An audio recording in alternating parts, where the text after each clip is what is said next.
Acaba de jurar no solamente como diputado, recientemente de nuevo como diputado, sino que integrante, el día de hoy juró como integrante del jurado de enjuiciamiento de magistrados. Va a acompañarlo Eusebio Alvarenga desde la Cámara de Diputados y hoy nos acompaña aquí el diputado Ramón Romero Roa. ¿Qué tal, diputado? ¿Cómo te va? Muy bien, Santiago. Saluda a la teleaudiencia. Gracias por acompañarnos. Diputado, ¿cuál es la motivación principal que encontrás en el jurado de enjuiciamiento de magistrados? Porque convengamos que hay organismos que mucho tiempo no tuvieron visibilidad y se manejaban hasta en una especie de silencio necesario, obligatorio por las cosas que pasaban allá adentro, pero de un momento para otro se volvió clave el rol del jurado de enjuiciamiento de magistrados, sobre todo por lo que había sido, se estaba cocinando desde allá adentro sin que nadie sepa. Y donde participaban todos, desde el secretario hasta el último integrante de ese equipo. ¿Cuáles son tus expectativas en el jurado de enjuiciamiento? Primero, el jurado está en un proceso de construcción de credibilidad. Y en este momento es un momento aún delicado, porque primero somos 4 nuevos integrantes. Entonces, ante el trabajo que se hizo para ganar esa credibilidad, hay que construir doblemente. Y eso, yo al menos soy muy consciente de eso. Voy para aportar mis ideas, construir consenso, porque es un colegiado que hay que construir consenso de cuál es el camino a seguir. Y por sobre todo, que nuestros actos sean positivos para la imagen de la institución, porque eso es lo que la gente espera. O sea, hoy sos consciente que después de la crisis, sobre esa credibilidad que se empezó a construir a partir de la transparencia, no hay retroceso posible. Es mirar para adelante y a partir de ahí construir, porque si no, finalmente es una cuestión perdida. No se puede eludir la responsabilidad. Y en nuestro caso, mayor aún el sentido de pertenencia que tenemos que tener, porque la clase política no tenemos credibilidad. Y si uno no admite eso, está empezando con un error grave. Y en ese sentido hay que trabajar y solamente los resultados nos van a hacer ganar esa credibilidad nuevamente. Y como el jurado mejoró considerablemente su tarea, no hay marcha atrás. ¿En qué se mejoró en general? Si es que tuvieras que mirar y decir, en esto se mejoró. Primero, al menos sabemos cuántas causas oficialmente se tiene. Son 900 causas hoy día que se tiene en el jurado. Esa es la morosidad, digamos. Y llamémosle morosidad por ahora, pero yo creo que es un reordenamiento de todo lo que había ahí. Y también hay un compromiso de quienes integran de que esa morosidad disminuya considerablemente, que es lo que vamos a hacer. Vamos a aportar lo nuestro ahora desde nuestro trabajo para que eso disminuya y dar resultados, ¿verdad? Porque, ¿qué es lo que tenemos que hacer? Nosotros tenemos que dar garantía al magistrado, al fiscal, para que aplique la ley. No tiene que ser el jurado una herramienta para perseguir al magistrado que quiera hacer bien las cosas. Tenemos que también tener el coraje cuando se le denuncia a un magistrado que hace bien su trabajo, en parar y enfrentar eso como miembro y decir a la población, esto no es así, esto es porque hay medidas que se tomaron que no le convenía a un sector o a una persona y se tomó medida contra ese magistrado, ¿verdad? Entonces tenemos que tener también esa capacidad. Y también la posibilidad de que de facto se pueda sancionar si es que hay motivos para sancionar. Y digamos, en aspectos como el de la transparencia, el de poder ingresar a un sitio web y encontrarse con la transmisión en vivo de lo que está pasando en el jurado, ¿eso hoy está reglamentado o es una cuestión voluntaria? No está reglamentado. Nosotros necesitamos trabajar en una norma de tal manera que eso sea una cuestión constante, porque hoy día depende de la voluntad de quienes integramos y la norma nos tiene que establecer bien, con precisión, cuál es el camino a seguir, de tal manera que eso sirva para no presionar al magistrado, para definir inclusive las causas en qué momento vamos a tratar, porque hoy en día se eligen, de acuerdo a, inclusive puede haber una causa que se inicie por una investigación periodística, que le llaman investigación preliminar, pero creo que tenemos que a través de una norma establecer de que las causas que estudia el jurado tienen que ser por orden de llegada en la Secretaría, de tal manera que la morosidad disminuya considerablemente. Y además de eso, nosotros necesitamos dedicarnos más tiempo también, porque cada quien tiene su tarea en la institución donde es originario. En nuestro caso, en el Congreso, hay algunos que son representantes de las universidades, otros del sector de los abogados o del Consejo de la Magistratura. Creo que tenemos que dedicarnos más tiempo. Pero cuando decís que habría que tomar el criterio del orden de llegada, ¿no podría eso evitar que se resuelva con celeridad aquello que es importante en un momento de debate político, nacional? Por poner un ejemplo, si fuera la Corte Suprema de Justicia, si la Corte decidiera por orden de llegada ir analizando los expedientes, probablemente sería la excusa perfecta para nunca decidir si es que la enmienda debe correr o no debe correr, si es que un candidato como Cartes, Nicanor o quien sea está habilitado o no está habilitado para una elección, no pronunciarse jamás sobre algo esperando algún momento político más relevante o menos complejo. ¿No podría ser ese un problema si las causas se analizaran por su orden de llegada? La gran compañera de la morosidad es la falta de norma, que establezca justamente con precisión cuál es el camino a seguir cuando se trata de las causas abiertas.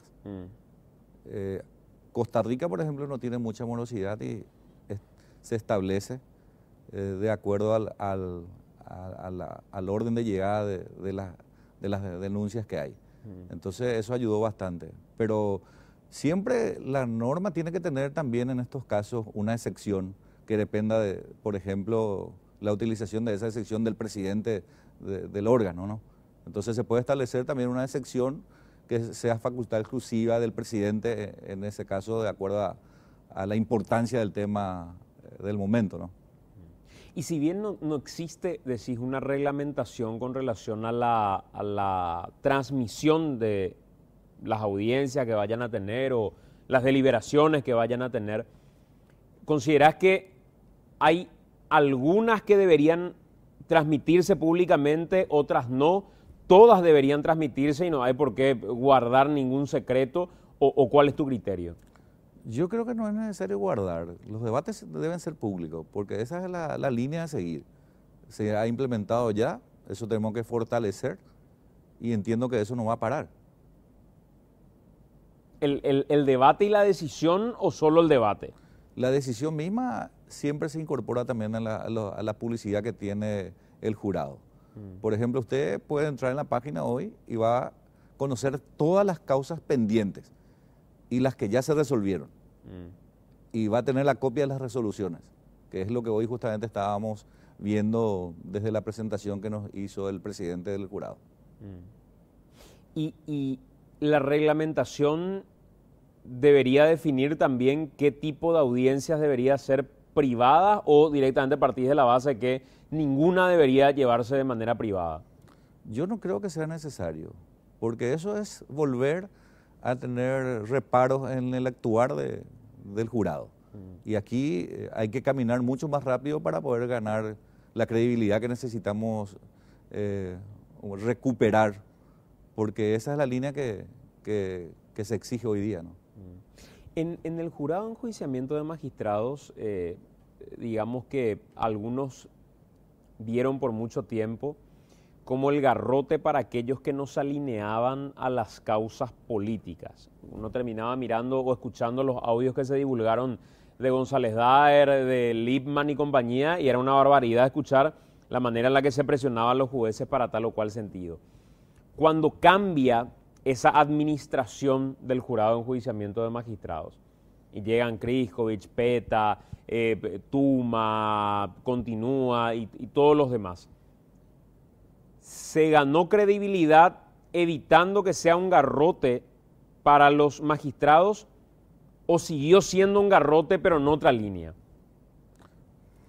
Hay mucho que mejorar, pero es un aspecto muy positivo que hoy tiene el jurado, la manera como se empezó a trabajar y rectificar.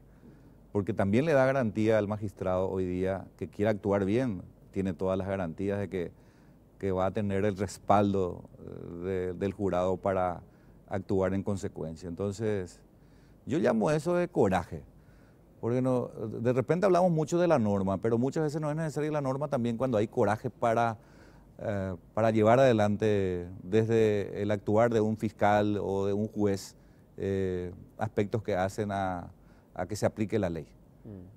Por ejemplo, yo vivo en la frontera y yo no creo que haya cambiado tanto en el Brasil, por ejemplo, la norma, pero hubo un cambio sustancial en la labor de la justicia y creo que eso ha ayudado bastante al Brasil en su crisis económica, la fortaleza de la justicia para no caer en peores situaciones, ¿verdad?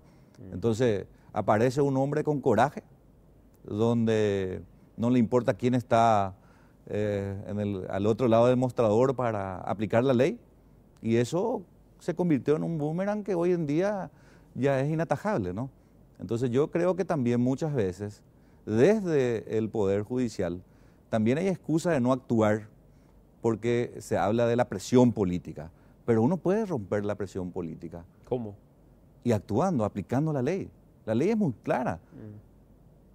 Entonces, la propia sociedad le va a dar garantía para que los órganos, en este caso el poder del jurado, pueda proteger a ese magistrado. Pero mira que muchos que terminaron siendo duros en órganos como el jurado de enjuiciamiento de magistrados o en fiscalías o lo que fuera, que lograron ser duros en la aplicación de la ley y sin flexibilidad posible en la negociación política, terminaron exiliados políticamente. O sea, o decidís un camino de convivencia donde hay veces que tenés que colaborar, donde hay veces que tenés que ceder, donde hay veces que tenés que ser flexible, o, fantástico, ganás el aplauso popular porque te pones duro y sos un Sergio Moro o sos quien sea, pero después te espera el exilio político, nadie te quiere tener en su equipo. ¿Pasa eso?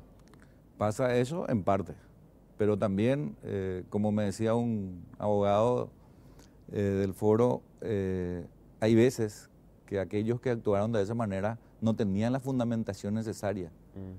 Y recuerda que todo lo que existe en el expediente existe en el mundo. Entonces, cuando llegaba el momento, por ejemplo, de la acusación, los elementos no eran suficientes. Y se jugó más, por ejemplo, de repente al tema mediático, que influye bastante. Entonces también hay que ver esa parte de quienes hacen la investigación. Pero hay mucho que hacer, Santiago. Yo creo que en gran medida esta imagen que tiene la justicia, por un lado, depende mucho del actuar del jurado, pero también depende de un trabajo coordinado que podamos nosotros hacer más allá de la tarea específica con la superintendencia de la Corte, que es el que controla internamente también el funcionamiento estructural del Poder Judicial. O sea, aquel funcionario que no tiene el rango de juez y que es un asistente o es un auxiliar de secretaría, si está llegando ahora en su trabajo, si está haciendo las notificaciones cuando tiene que hacer en el juzgado de paz más lejano de la capital. O sea, que es una sumatoria de todo para tener una imagen positiva de la gestión del Poder Judicial. Y sabemos muy bien cuál es la imagen que tiene hoy el Poder Judicial. En relación a la independencia que se pueda lograr siendo uno alguien que llega desde el sector político, como es tu caso, ¿cómo hacer ante el llamado de algún correligionario o alguna causa que sabes es de interés de tu equipo político para no influenciar o dejar influenciarte o intervenir con respecto a magistrados que hayan hecho su trabajo bien o mal, pero sabiendo que esa decisión puede ser determinante para tu equipo político? ¿Cómo confiar en que Romero Roa va a ser una persona prescindente de su ADN natural, que es el ADN político, más que el ADN de juzgador de magistrados? Hay veces que la vida te da oportunidades para de repente definir cómo querés que te recuerden, tanto tu familia o la clase política o la misma sociedad. Yo particularmente no pensé tener esta oportunidad, ahora tengo, no puedo desaprovechar. Y la única manera de no desaprovechar es haciendo bien las cosas. Entonces tengo una línea que voy a seguir, espero no defraudar y que, como te decía al principio, que mis actos generen lo más positivo posible para que esta institución tenga mayor credibilidad y que podamos ayudar a mejorar la justicia en el Paraguay. Eso respecto al jurado de enjuiciamiento de magistrados. Otro de los capítulos que creo es importante charlar y entender y definir. ¿Por qué te alejaste de Honor Colorado? ¿Por qué decidiste en un momento determinado decir, hasta aquí llegué? Porque convengamos que Romero Roa y Lalo Villalba quizá eran dos de los voceros políticos a los que más se recurría para proyectos que venían del cartismo. Es más, muchas veces hemos discutido cuestiones que se justificaban, que para mí eran injustificables, pero políticamente eran del interés del movimiento Honor Colorado, y los rostros visibles eran Romero Roa y Bernardo Villalba. ¿Por qué te alejaste? ¿Por qué se corta el cordón con Honor Colorado? Mira, no suele ser costumbre mío, de mi parte al menos, criticar a otros con quien compartí, porque no estaría bien eso. Pero sí entiendo que debo una explicación en alguna medida de cuál es mi posición hoy, ¿verdad? En realidad nosotros, yo integré 7 años activamente el movimiento Honor Colorado. 2 años en la campaña electoral hasta llegar al poder en el 2013. Y en la Cámara de Diputados creo que nuestro trabajo hizo que los temas que eran de interés también lleguen a las comisiones que integrábamos. En el caso de Villalba era el presidente de la Comisión de Legislación, que en la práctica era el 4º vicepresidente. Y en mi caso la presidencia de la Comisión de Asuntos Constitucionales, que de hecho era la vicepresidencia 3ª. Entonces trabajamos y hemos trabajado bastante, por ejemplo, sobre la ley de APP, sobre los bonos soberanos, sobre los créditos, sobre las obras de infraestructura que quería hacer el Poder Ejecutivo a través del Ministerio de Obras Públicas, las viviendas que Senavitat llegó a construir 30.000, en fin, todos esos temas pasó por nuestro trabajo. Pero también el tema político regional influyó bastante en mi salida, eso debo admitir, ¿verdad? Porque nosotros teníamos un discurso contra una oposición interna fuerte en el Alto Paraná, que al final de cuentas, cuando ganamos el poder, olvidamos nuestro discurso e incorporamos todo ese sector a quien criticábamos como parte integrante y fundamental en nuestro equipo político durante todo este tiempo. Y yo por eso decidí salir. Inclusive mucho tiempo analicé la posibilidad de trabajar solamente en forma individual, no integrando ninguna bancada en este periodo ya después de las elecciones de abril, pero después también encontré colegas que tenían el mismo problema en las regiones, conversamos y formamos un grupo de 7 que hoy día tenemos una bancada que tiene su propia agenda y bueno, fue una parte importante de mi trabajo político dentro del movimiento, pero hoy día ya no me siento identificado. O sea, ¿te referís a la incorporación y el protagonismo de Javier Zacarías Girum? Por supuesto, sí. Y es de conocimiento público, ¿verdad? Pero expresaste esto internamente en algún momento diciendo, señores, estamos cayendo en una incoherencia, pues finalmente, convengamos que Javier Zacarías Girum era un hombre que estaba muy cercano permanentemente a Horacio Cartes durante todo este tiempo, no solo con las elecciones últimas. Era un hombre que operaba directamente con el cartismo, con el presidente de la República, y era su asesor político de alguna manera, o eso no era así. Negar que Zacarías es el político más cercano al presidente y el más influyente en las decisiones, creo que es un error. Yo veo y se siente eso, que es el más cercano. Y bueno, nosotros no compartimos la política de Zacarías Irún en la región. Por eso mismo hemos acompañado en el 2013 al presidente Cartes. Y trabajamos en forma separada. Durante este tiempo también empezamos a construir un equipo político regional, que no es fácil en Alto Paraná, porque había un copamiento del poder regional. Pero aún así, nuestro candidato a gobernador llegó a tener casi 30.000 votos en las internas.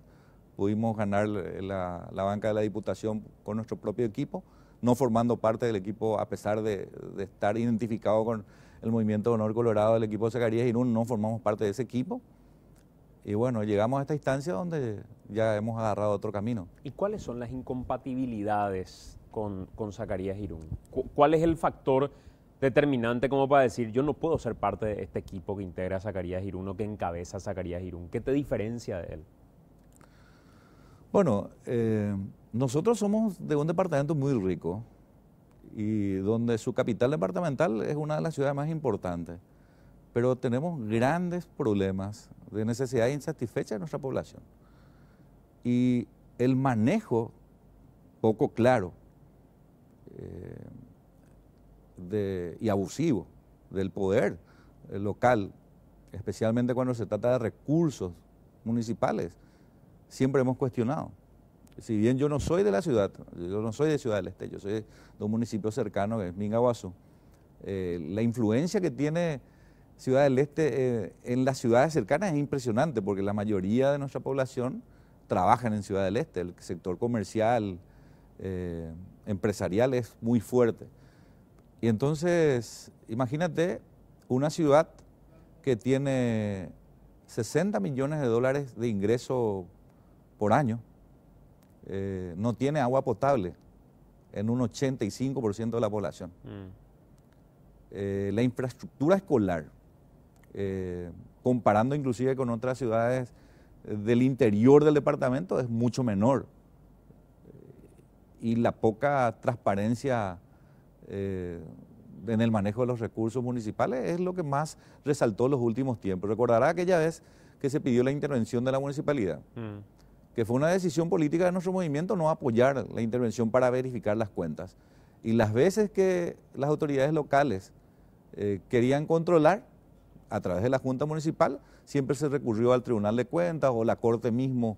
La Corte también se prestaba a la presentación que hacían los responsables de la municipalidad. Jueces a medida. Jueces a medida.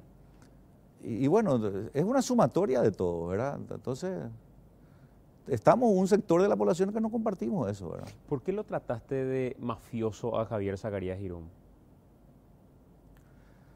Y si uno manipula el Poder Judicial a su antojo, a su medida, la Fiscalía, si uno, no siendo parte de las autoridades electas, maneja como quiere, usando y abusando del poder municipal, ¿cómo te sentirías vos como ciudadano que una persona que ha dejado de ser autoridad en el 2007, durante 10 años, siguió manejando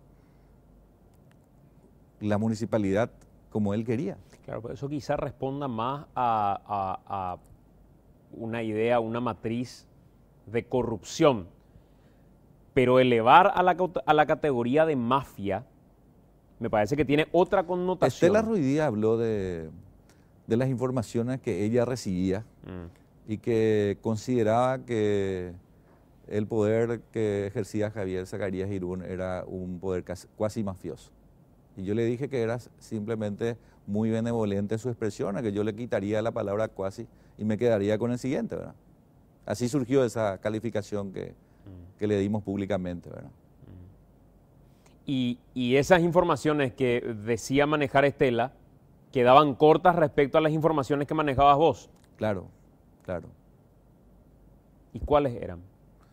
Y hay veces que uno se guarda también muchas cosas de la región, estamos en la frontera, las presiones que reciben los propios comerciantes, la forma como se plantea, por ejemplo, la solución del problema de la vía pública, cuando en realidad se plantea eso como un programa de trabajo del equipo político de ellos, y uno ve que el 100% de la clase política que él maneja al mismo tiempo ocupa las veredas y se convierte otra vez en la ciudad en un desorden que nunca se pudo solucionar.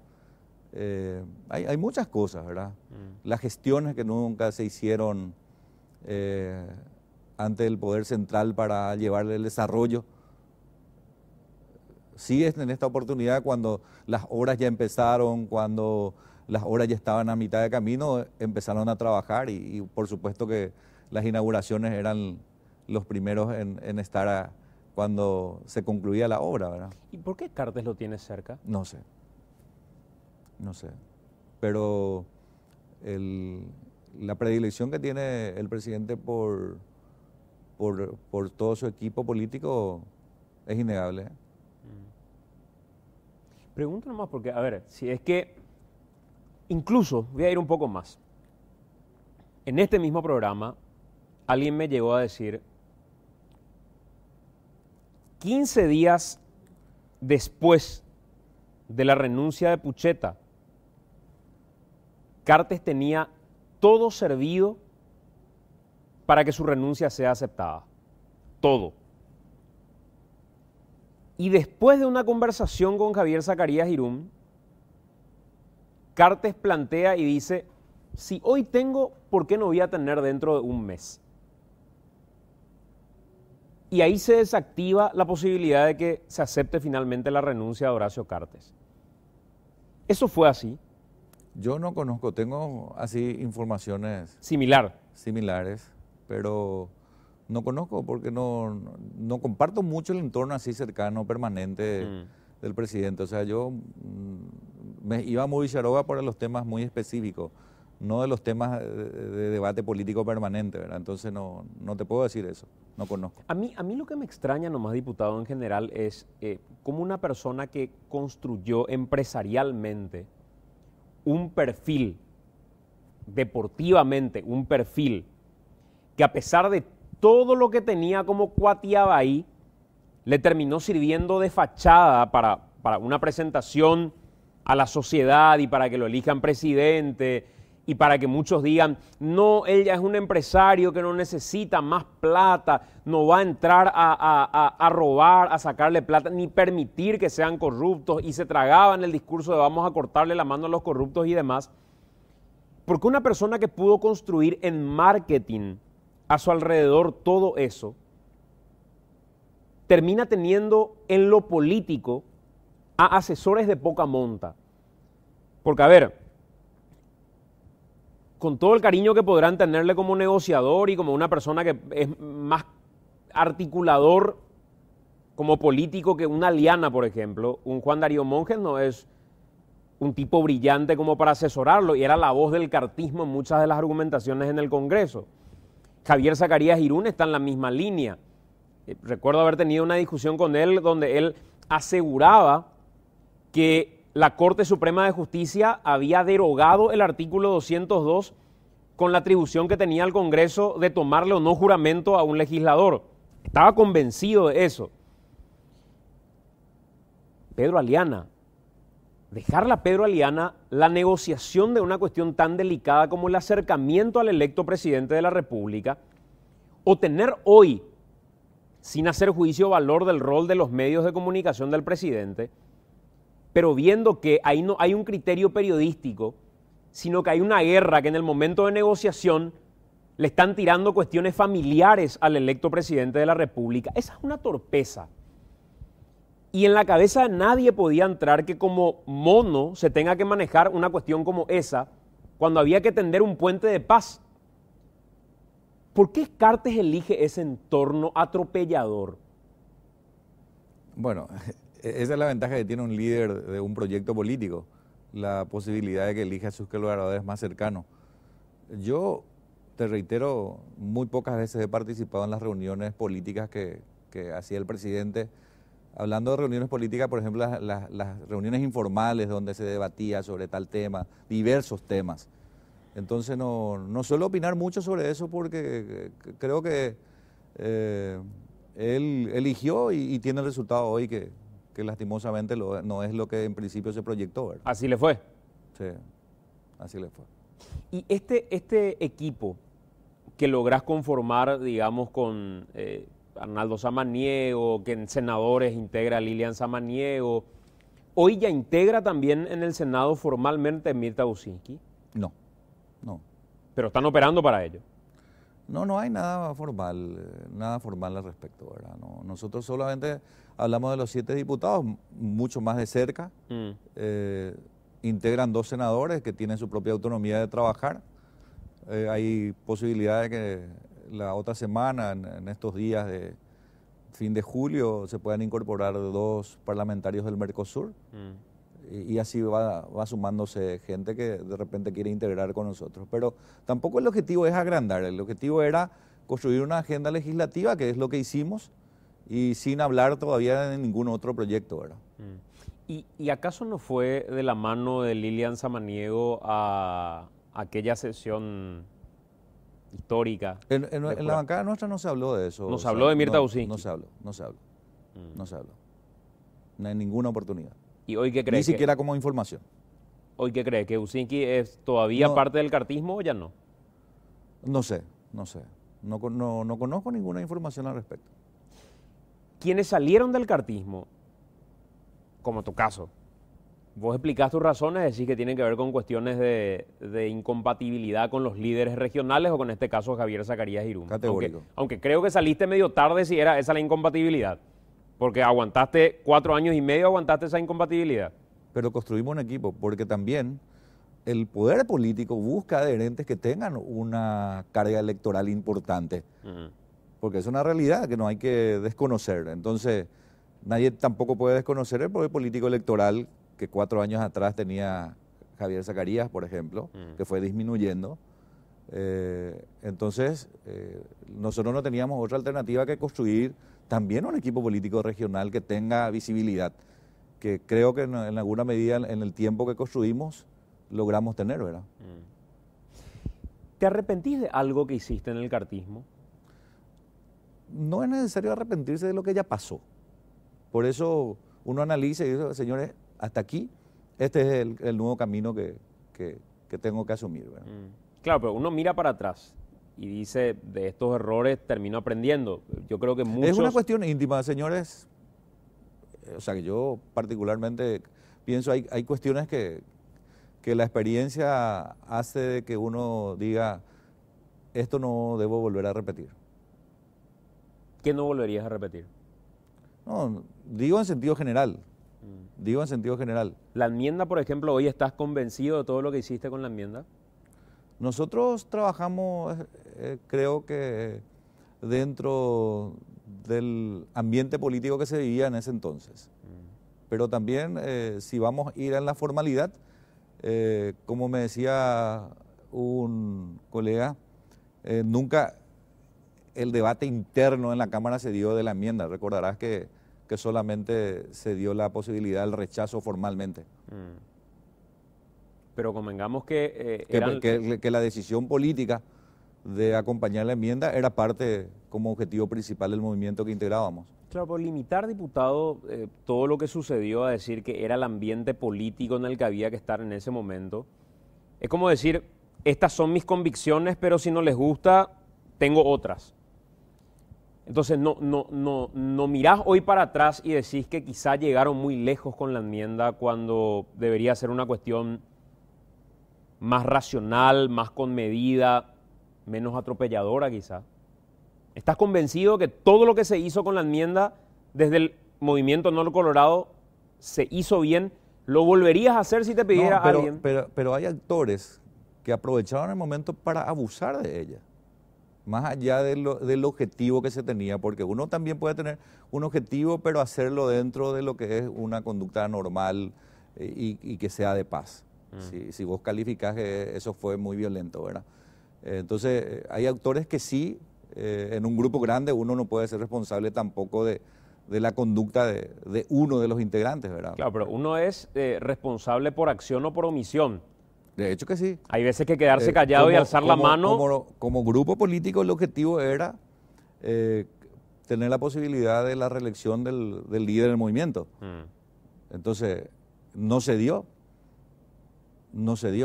pero yo no estoy arrepentido de que no se haya dado, por ejemplo, porque se trabajó para que se dé, pero no se pudo dar. Entonces, ¿qué vamos a hacer? Así es la democracia, ¿verdad? Claro, porque digo nomás, hay otros actores que respondían a Honor Colorado que en ese momento decidieron bajarse.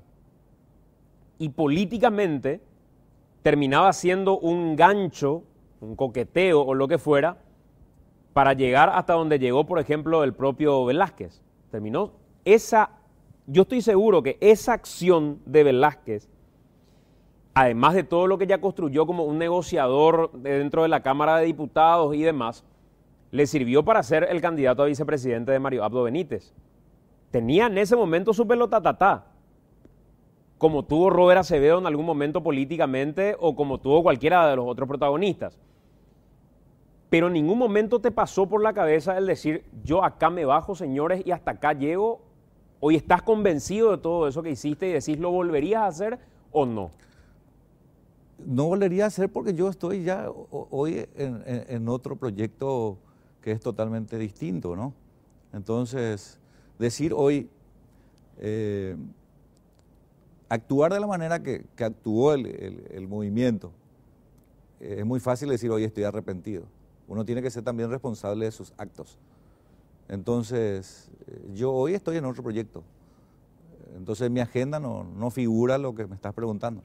Y es en la agenda de ese proyecto figurara la posibilidad de que Mario Abdo se golpee en la cabeza, olvide que hoy está diciendo que le espera la senaduría vitalicia, que no quiere la reelección y le seduce eso que Nicanor dice, encanta el poder y al tercer año de mandato a todos nos pasa algo. ¿Estarías ahí firme como hombre político de movimiento de equipo o dirías, voy a aprender sobre lo que ya pasó? Uno tiene que aprender sobre lo que ya pasó, porque también se creó una conciencia sobre eso, que no hay que dejar de tener en cuenta y de analizar exhaustivamente. ¿Cuál es la conciencia que se creó? Y la conciencia que se creó es que el camino que se eligió no era el camino adecuado. Y se van a venir hechos políticos seguramente que va a posibilitar a través de una reforma constitucional, por ejemplo, el camino ya cierto a seguir, ¿verdad? Diputado, gracias por acompañarnos. Muchas gracias por la invitación. Gracias por estar con nosotros. El diputado Romero Roa, quien hoy además juró como miembro integrante del Jurado de Enjuiciamiento de Magistrados.